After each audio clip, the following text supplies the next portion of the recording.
Day, I need a break to just take care of me. And I love how Febrez's Soothe and Restore sets the mood perfectly with relaxing notes of warm whipped sugar and shea butter. And now I'm ready to relax and unwind. We bringing the guests. Period. With this climate in the world today, we're trying to make sure that our viewers can get real information, true information, Yes. and know the people that are out here that you need to be voting for. We have the honor to be sitting today with no. I got you. Oh. I got you. I'm gonna let you introduce I'm yourself. sorry. Judge Nicholson. Judge Nicholson is a judge in Cuyahoga County, and we are here sitting with him to talk to him about running again. He's back to run again. He's already been there for us and been a judge and fulfilled so many different positions in law. And we're talking to him about running again today. So you go ahead and introduce yourself to the people. Well, thank you so much for the opportunity. My name is Antonio Nicholson, and if you live in Cuyahoga County, I'm one of your 34 common pleas judges. Mm-hmm. That's so Cuyahoga County judges 34. Mhm. So that's what we want to do too. We want to make sure because not everybody knows what they're voting for in the midterms. A lot of people vote in the primaries and they don't know the importance of voting in the midterms. So that's what we want to do. We want to have you give people the information and let them know how important these positions are to be filled and how important it is, especially judge wise. Everything has to come through you guys because you are the ones to adhere to the law and make sure the laws that are followed, whether it's higher up, whether it's criminal, whatever, everything pretty much has to come through you guys. So that's the first thing we want to know about you. How did this come about? We want to know a little bit about your journey. We want to take it back. Okay, so I'm actually a little, well, I'm not surprised, but it's actually interesting that I actually got to where I'm at today because I was not the most traditional student. So I grew up in Solon, graduated from Solon High School. Shout out to Solon. One of the best schools in the country, Yeah. school districts. But yeah, I was not the traditional student. I love sports. I fell in love with wrestling. And grades weren't the best because I just, it's not that I was not intelligent, it's just that I didn't apply myself. So wrestling, thank God, wrestling carried me. Got me a scholarship, placed third in the state. So I was able to get a scholarship. Wrestled in college, and after being done competing, I wasn't going to go to the Olympics or anything because I wanted to go to law school. Didn't know I wanted to go to law school at first until I went to a small school in West Liberty, West Virginia. It's called West Liberty University, and I got recruited to wrestle there. And I studied criminal justice. Diana Crutchfield was my professor, and that was the time that I realized I wanted to be a lawyer because I felt that our people, my community, were underrepresented. Oh, yes. And I told myself, you know what? I can make a difference. I can become a lawyer, and if our people have me representing them, then I know they're getting a great representation. So, Yes, for sure. so went to Charlotte School of Law. First of all, graduated from Cleveland State. Went to Charlotte School of Law. I was a collegiate athlete at NCAA Division One. That's very important, and I'll get back to that. And then when I went out in private practice. Started out in the prosecutor's office briefly. Then went into private practice, and then I got my first start from Judge Larry Jones. Judge Larry Jones, God rest his soul, he was a former appellate judge in the 8th District. He was a mentor of mine. He gave me an internship in law school. I know I'm all over the place, but he gave me You're telling your story. gave me an internship in law school, and he's the reason why I got hired at the public defender's office in Cuyahoga County. Okay. So I told you I had a dream to represent my people at the best of my ability. So I represented people who couldn't afford counsel as a public defender, and I was a lead attorney. There's a drug court in the Cleveland Municipal Court. Okay. It's named after Judge Larry Jones now. It's the Judge Larry Jones Drug Court. And while I was a public defender, I was the lead attorney in the Municipal Court's drug court. I represented people who had substance abuse issues, mental health issues, and sometimes in some cases I represented people who suffered traumatic experiences such as sex abuse and things of that nature. Um, and what was really rewarding is that in drug court, you see people, uh, and don't take this the wrong way, but this is just how I perceived it. You will see people under the influence of drugs, and you can just see how their life is being controlled by substances, and they look like zombies when they come into the program. See, what the drug court does is that low-level felonies like F5s, attempted drug felonies and stuff like that, cocaine and stuff like that. If you don't have a record, you can go into the drug court, you can plea into the drug court, your felony will get reduced to a misdemeanor. And then you complete a program. Most of the time, it's a year. Okay. And once you complete that program, your case is dismissed. Wow. It's dismissed. And they have various diversion programs in the county courts and my court as well. But what was very rewarding is some of the people in drug court, they lost their kids because of their substances. So, and some occasions I assisted on my own time. I assisted those people in getting their kids back. And I that was very rewarding to me because I'm a father. I'm a father of 3 boys, and I know how important it is to be in kids' lives. So left the public defender's office, started working for Fernando. And that was your first position. First position, Okay. yes. Okay. Well, I started at the prosecutor's office briefly, like I said, and then went to public defender's office, and then went out in private practice for a while. Worked for some very, very good brothers, Fernando Mack and Carlos Johnson, very good attorneys out here, and learned a lot. And worked for them for about 5 years, and realized, after learning from it, and I had various mentors also, like I told you, Judge Mary Jones. There's a woman, Deanna Robertson, who, quite frankly, I think is one of the top attorneys in that building. That's my opinion. And there's a lot of great attorneys in that building. You got Attorney Wes Dumas, you have Attorney Fernando Mack, you got Attorney Carlos Johnson. You have several great attorneys, and I learned from all of them.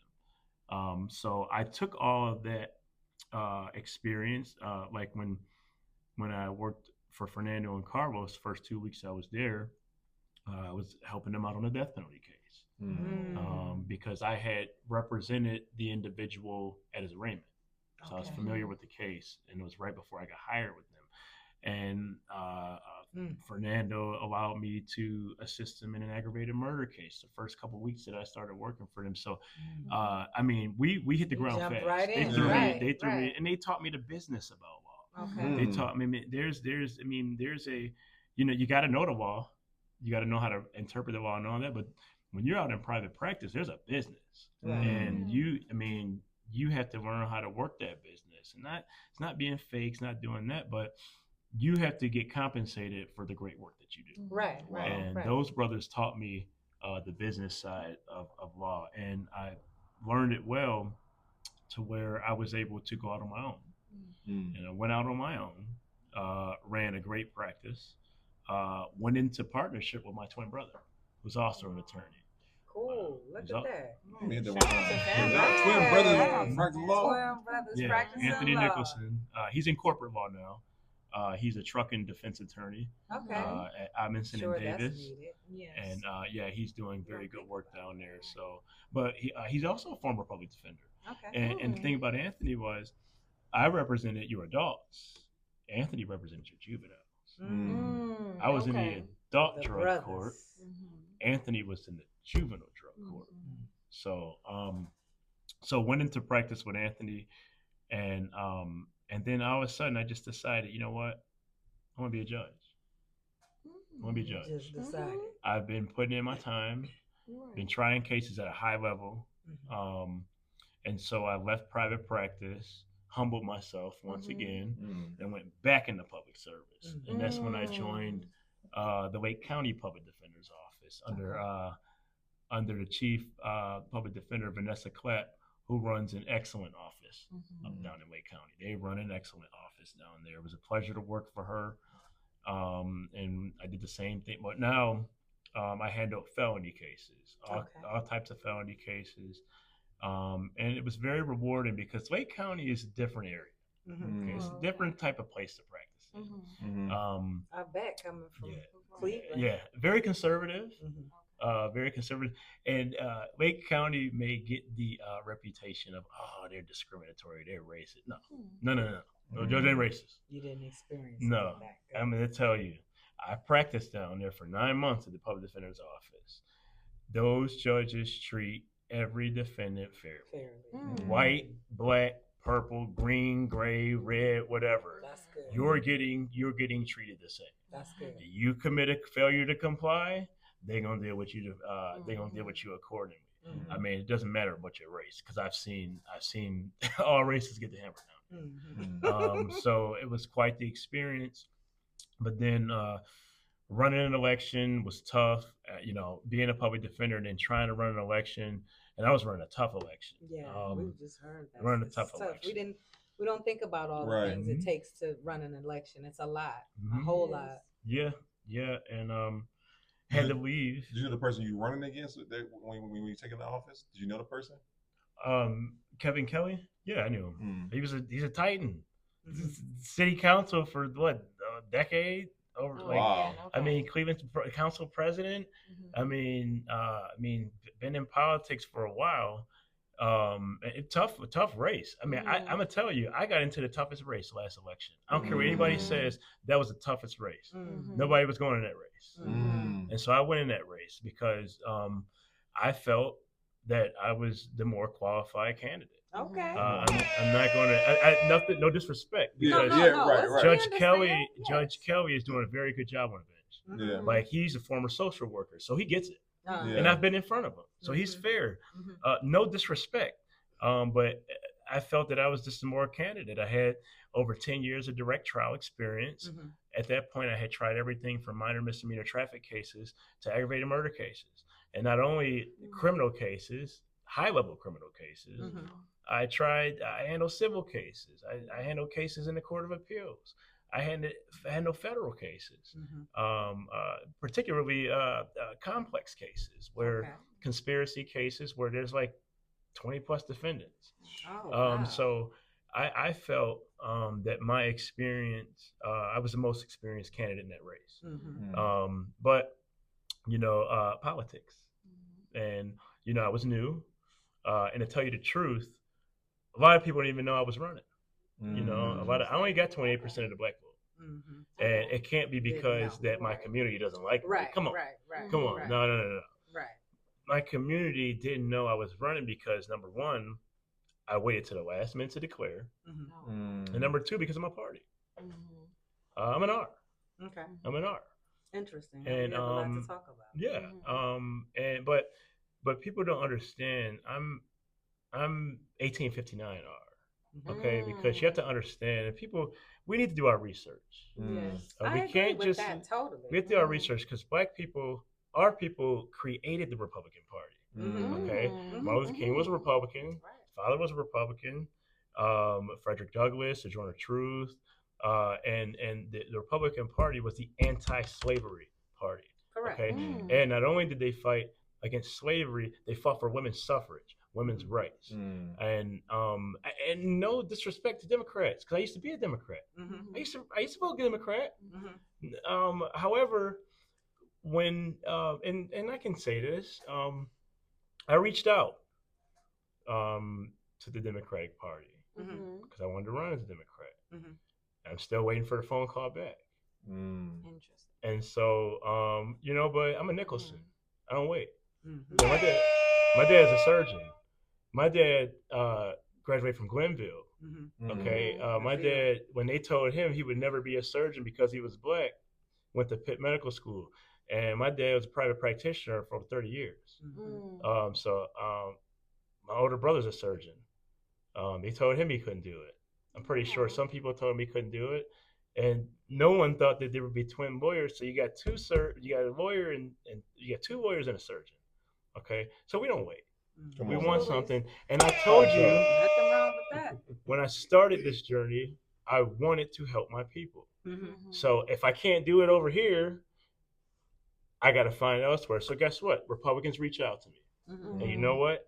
They gave me a platform. Mm-hmm. And they were upfront with me. You can run. We'll give you a platform. We'll support you. But look, that's it. Show us what you can do. Right.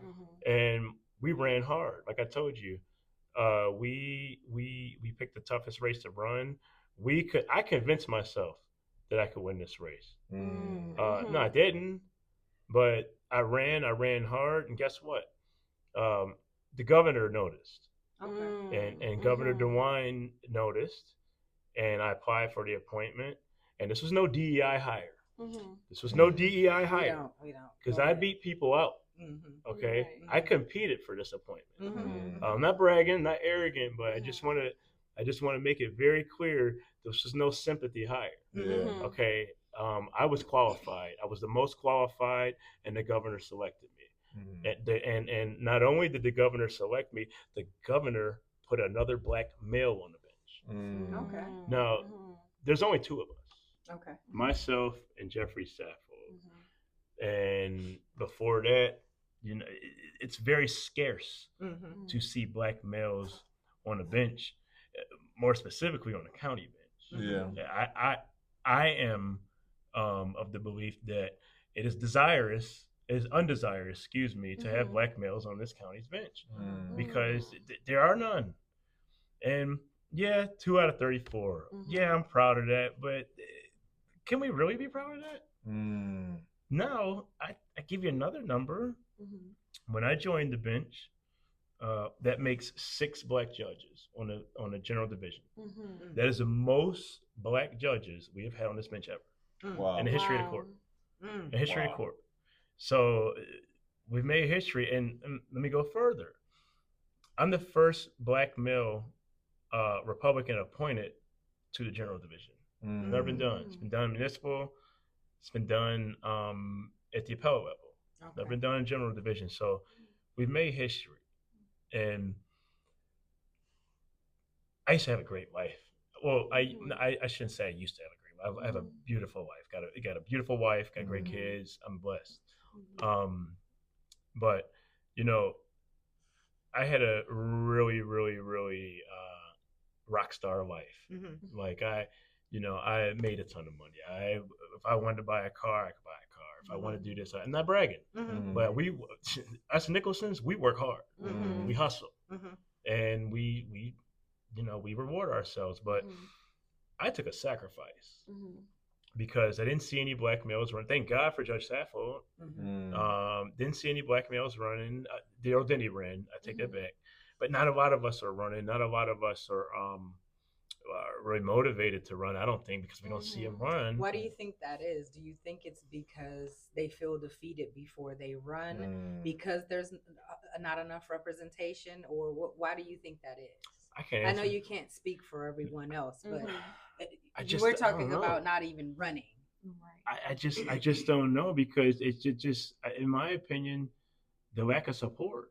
The lack of support, and nobody's about to. I mean, like, for instance, like I told you, I got 20% of the black community vote, black vote.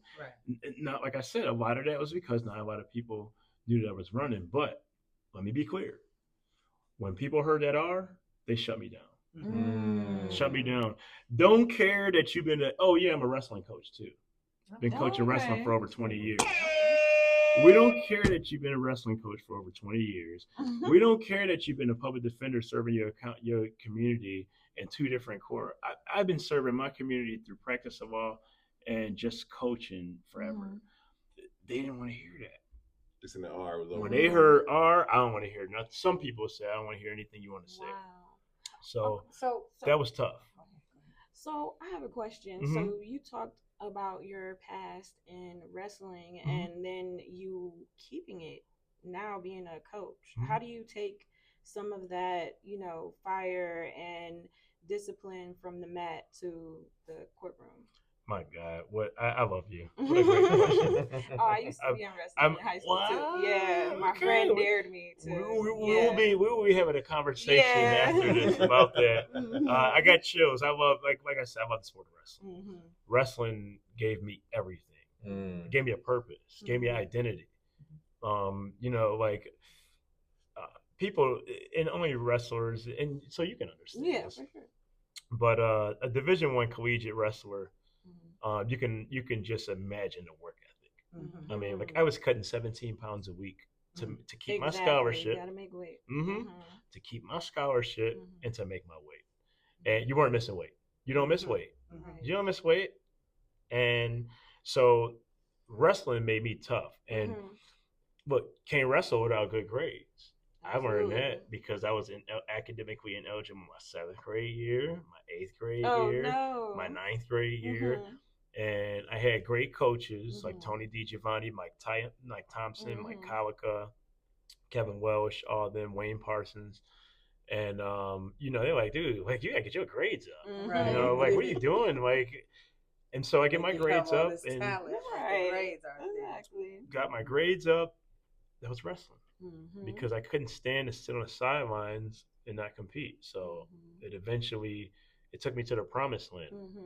I'm gonna tell you, I didn't pass the bar on the first attempt, and this is where wrestling comes in because when I was at the state tournament, I took third in the state.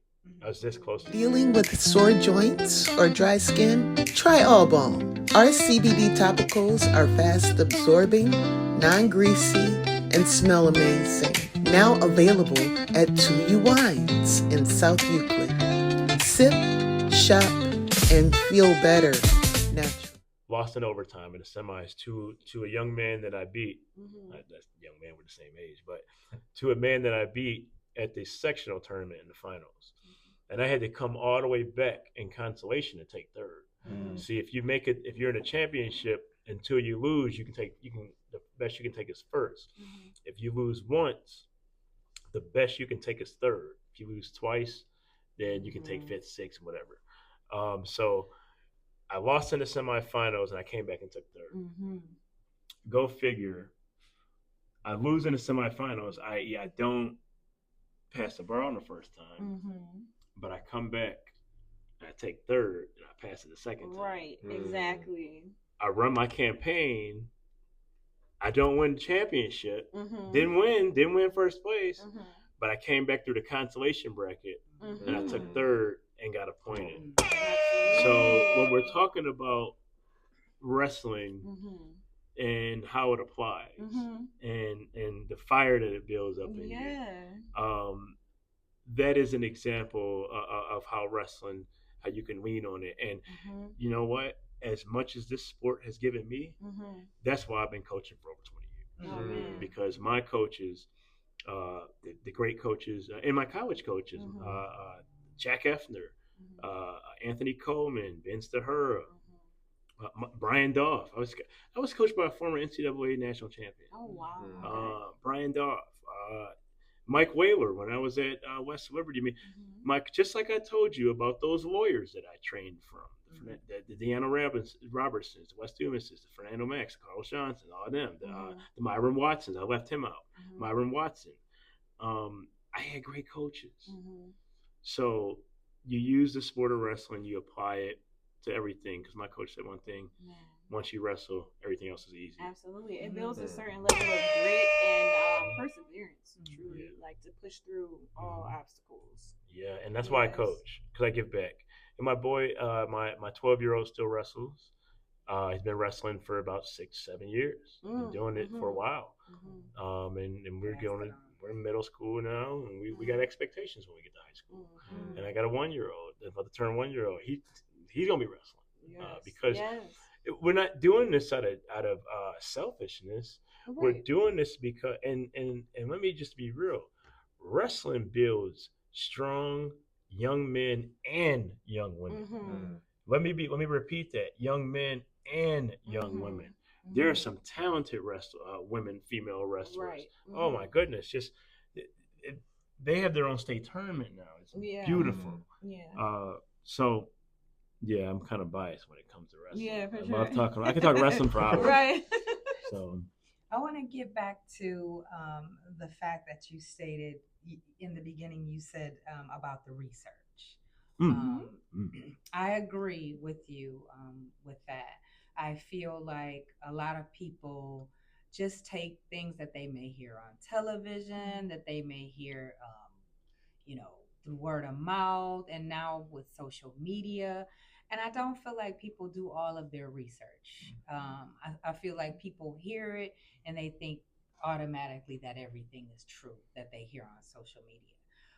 Hearing that you're a Republican, I know that, and you said you feel like people just kind of shut it off when they hear that R, they kind of shut it off. And I know that, I always try to make sure I'm doing research. And I can honestly say, throughout the years, there have been some things that I agree with Republicans, and some things, that I agree with Democrats. Like I got something from both sides. What is it, just because you had a platform? What are some of the key issues that you feel like uh, make you a Republican? And uh, how do you feel about this administration? All right. So what makes me? Well, I will start off to say this. Let's just be clear. Us judges, we're nonpartisan. So, and that's why it really irritates me when people get hung up on the DNR, because when people come up in my courtroom in 17C, do I ask you what party you are? Come on, Do I ask you what color you are? Come on. Do I ask you what do I ask you what your political views are? No, I don't care. I care about the law. I care about protecting your rights. I had to represent a dude that had a Nazi symbol on his eye. A swastika. That was a swastika. Did I care about that? When I was a public defender, did I care about that? No, it's about representing that man, protecting his constitutional rights. Back to what I was saying, back on point. Judges are nonpartisan. Now, look, do I tend to vote Republican? Yeah. Do I tend to vote Democrat sometimes? Yeah. Because here's the thing. True, you see the shutdown right now. Okay, we're not practicing bipartisanship. Right. Okay, Exactly. you need bipartisanship. You can't it. be R. You can't be. You need unity. And me, I'm I'm true and bipartisan, because look, even when I was a Democrat, I voted down the line Democrat. But I knew some Republicans, and I knew what kind of people they were, and I voted for them.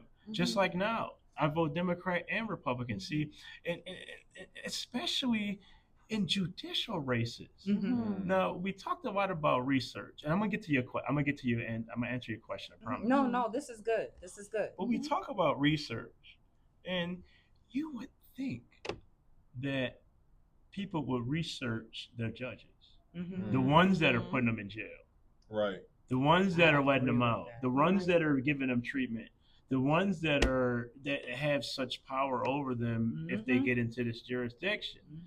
And you would think people would do research, but you'd be surprised. Right. People don't do research on our judges. Right. You know what somebody told me when I was running the last election? I said, vote for me, blah, blah, blah. They said, I voted for you. You're a Democrat, right? They did no research. And I'm going to tell you, and I can say this, we're the only people that allow someone to tell us how to vote based on a party.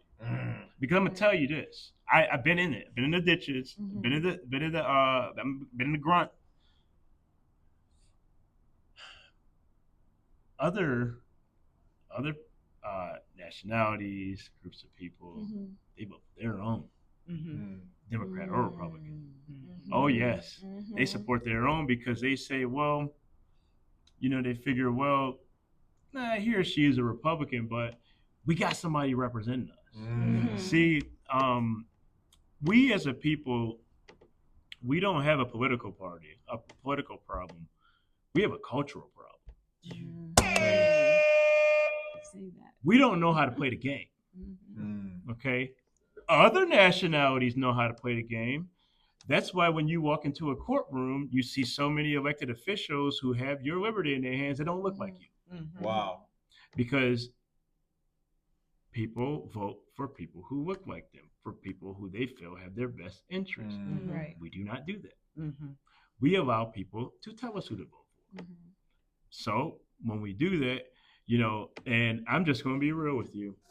You see some, and not all politicians do this, but some politicians, once every 6 years, they'll come around to the churches. Hi, we gonna do this and that, shake some, So and you don't see them for 6 years, You don't see them for and then 6 we still years. vote them in. Yeah, it's true. But so true. we allow, so we need to stop with the nonsense, and we need to learn what this game is like. We need to learn how to play this game, because you don't get to the promised land without the black vote. You don't. We have a very strong pocket of votes that if everyone actually went out there and vote, our people's vote is very powerful. Okay, you see that because you see us throwing our votes to everybody else and getting them elected. Yeah. So, like I said, for instance, people will say the governor appointed him, but that means he's a Republican. Let me stay away from him. Okay. Well, and those are Democrats that say that. They vote Democrat. Nothing against Democrats. But Governor DeWine, you remember the lady that handled the pandemic? That was the head of that? Yeah. Dr. Action? Yeah. Yeah, he appointed her. And what party is she running for governor now? What's she running? Democrat. So are you not going to vote for her because the governor appointed her? Right. That was a Republican. She's running Democrat. So again, the research. We have to learn how to play this game. And I do my research. Other people, they vote for their people. They don't let you tell them who to vote for. Right. Because they know who has their interests. We need to wake up. And we need to do our research and see what people in our community are running. DRI, whatever. We need to support the people who have our interests. I'm not telling people to vote for me just because I'm black. Right. No. But what I am saying is, you have somebody from your community. You have somebody that struggled with you, like you.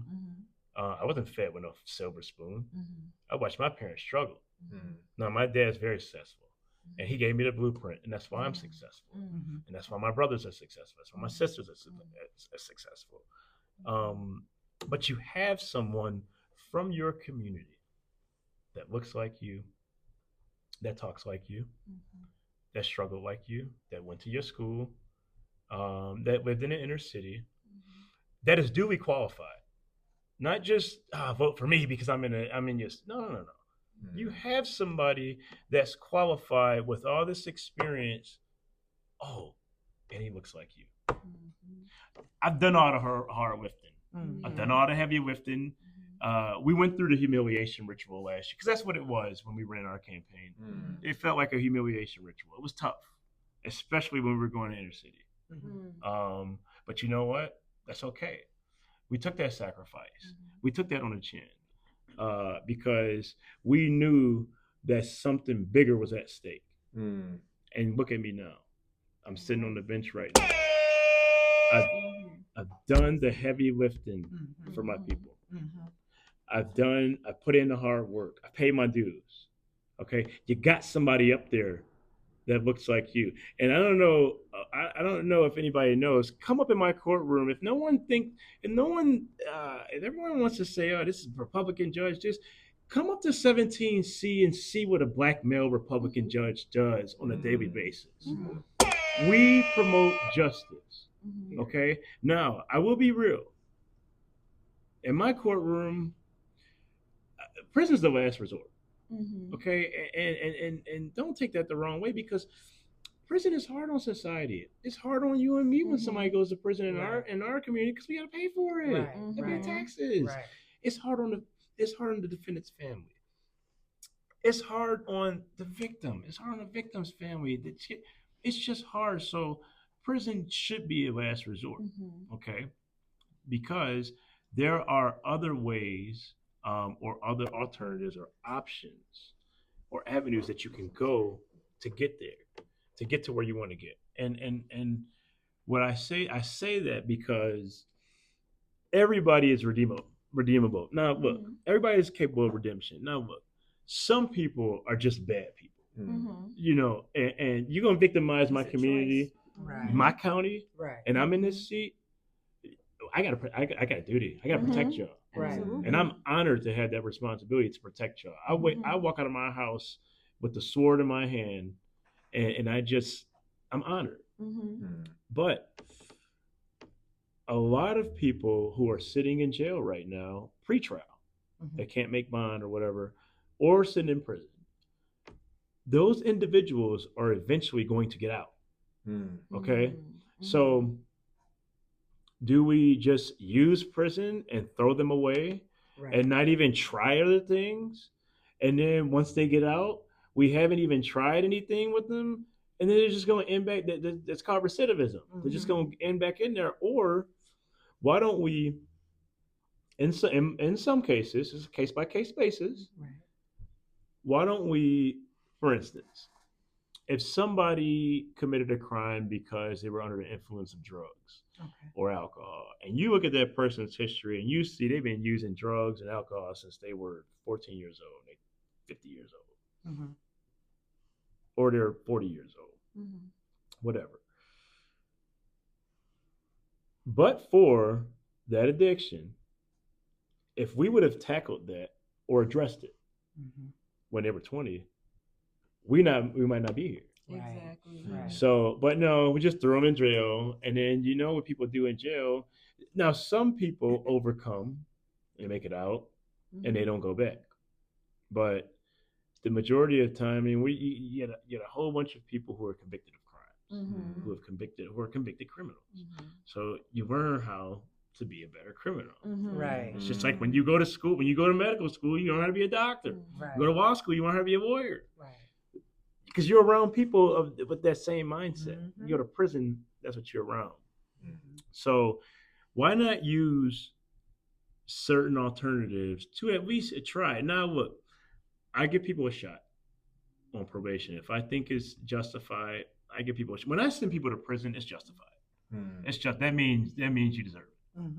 That means, but why not try treatment? Because if you've been committing crimes all through your juvenile life, and you've been addicted to drugs, if I get you clean at 18, you're going to be a hell of an adult.